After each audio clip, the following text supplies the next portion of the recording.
What's going on, guys? It's Tak. In this video, I'm going to be sharing with you how to persuade anyone to do anything in life. Now, regardless of who you are, whether you're a guy, a girl, a CEO of a company, or an employee, you're going to have to learn how to convince someone, and you're going to have to do it eventually. The question is, are you going to be able to? So, if you want to understand how to convince people to your way of thinking and make people want to do what you want them to do, make sure to stay tuned to the end of this episode in order to find out how. The inspiration of this video came from the fact that I recently left a sales job that I had for a year, and it was the best experience of my life. I learned so much, and I'm taking all that knowledge and I'm sharing it with you so you can apply it in your day-to-day life. By the way, if anyone at Desk Nibbles is watching this right now, thanks for a great year. If you want more concepts that can change your life so you can live a happy, successful, and intelligent life delivered by a sorta kinda funny guy, that's me. Make sure you go hit the subscribe button below. But with that being said, let's get right into the video. Here are the 3 steps to persuade people to do anything. So step number 1, make sure you actually care about the other person. Sounds kind of lame or whatever, but that's okay. Think about this. Have you ever changed your mind because you hated the other person? Probably not, but you have changed your mind and actually enjoyed doing so when you sense that the other person actually cares and considered your feelings before making the ask. When you actually care about the other person, you become more of an attentive listener, you start remembering things, and you start understanding why people want to do and why people don't want to do certain things. Plus, by caring, you separate what you are trying to convince them to do from your whole relationship with them. So suddenly, if your girlfriend doesn't want to go to the restaurant with you, the relationship doesn't blow up in smokes because she only rejected the fact that she didn't want to go to the restaurant with you, not the whole relationship in itself. So there you go. So essentially, just give a shit about the other person. That is step number 1. Step number 2, make sure you understand the emotional reason why they would want to do it. Look, the first lesson in sales is that you sell through emotion. Of course, it's a little bit more difficult in a business setting, but in a personal setting, it's so much easier. Think of the last time that you went to McDonald's. Chances are, you didn't think very logically about it. You didn't say, oh, I feel hungry at this moment, so I should go to McDonald's and fill myself up with empty calories that give me the feeling of being full with very little beneficial nutritional value. No, obviously you didn't think about that. Your thought process was probably something like, oh, I'm craving McDonald's, let me get some. That's the emotional reason. And in order to understand emotional reasons better, you must be knowledgeable and aware of both the emotions in yourself and in other people. And unfortunately, this one isn't an instant fix, but once you learn it, it becomes such a valuable skill. And the best way to understand human emotions is to understand basic psychology. You don't need to get a PhD or whatever, but watch a couple of hours of psychological YouTube videos and you should be set. So, step number 2 is to understand human emotions to uncover the real reason why people want to do things in the first place. And last but not least, step number 3, give them a logical reason to do it. At this point, you have established that you actually care about the other person, and you understand the emotional reason why they would do it, but without a logical reason, they just become some big ball of emotions and without any clear direction. So this is where you come with a logical reason. This is where you tell them that the restaurant is having half-price drinks, or why the new iPhone is the best phone and why you must have it. Most people, when they try to convince people to do something, they start with a logical reason, and obviously that is a huge mistake because logic should be used to close the deal, not start it.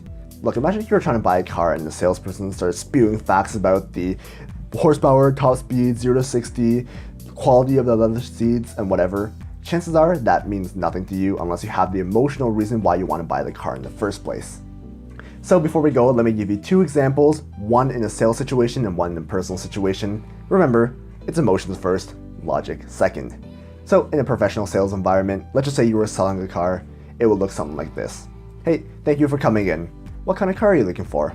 Oh, I'm looking for a Mercedes-Benz S-Class. That's awesome. Hey, what kind of car are you driving right now? Oh, I'm driving a 2012 Honda Civic. Great. What makes you want to upgrade? Oh, I'm looking for a nicer car. Yeah, I totally agree. Mercedes-Benz are definitely a little bit nicer than Honda Civics. If you don't mind me asking, what's so important about a nice car to you? Oh, I want to look cool as I drive. Boom. That's the emotional reason. He wants to look cool as he drives. And with that information, now you can start uncovering the emotional reasons why somebody would want to look good as they drive. Maybe they want to feel better about themselves. Maybe they want to impress their friends. Maybe they want to pick up women in the car. With that information, then you can move on to the logical reason. So to continue that sales sequence, it'll look something like this. Great, let me show you the car. By the way, did you know it has 362 horsepower and goes 0 to 60 in around 7.8 seconds? That just means that when you're on the highway, you'll be zoomed by other cars, and I'm pretty sure your girl or your friends would really appreciate that. By the way, we are having a sale on this. It's 15% off. Would you like to come take it for a test drive? Boom. There you go. That's what a professional sales situation will look like. First, understand their emotions and then close with the logic. But the one that you're waiting for is probably the more personal setting, so here's a more practical example of how you can use it in your day-to-day life. Of course, situations in your personal life are going to be a lot less structured than a professional sales environment, so, but the whole emotions first, logic second still holds water. So let's just say you want to take your girlfriend out to this new Thai restaurant. Let's walk through the steps. 1, care about her. Hopefully this one goes without saying, and hopefully it's a no-brainer, and if you don't care about your girl, then that's kind of a bigger problem, but anyway, moving on. Second, emotional reason. The emotional reason why she wants to go to the restaurant could be she loves to spend time with you after work or school. Cool.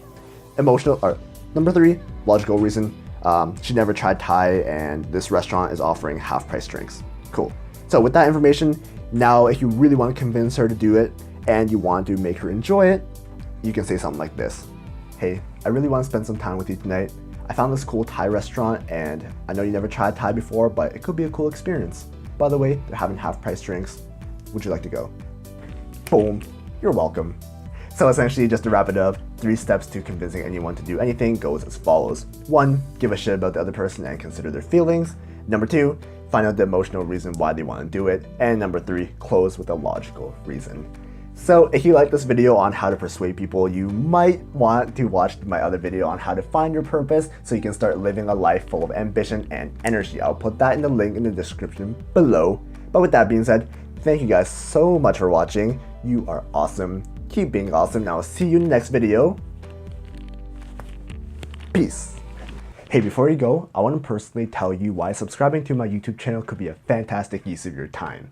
Basically, what I do is I share knowledge that I've gained from the most successful people in the world, whether that be through reading books, watching YouTube videos, or listening to podcasts. And also I share my opinions that I have developed as a result from them. So I put all that together, put it in one place for you so you don't have to go search everywhere and maybe miss out on some concepts that could change your life.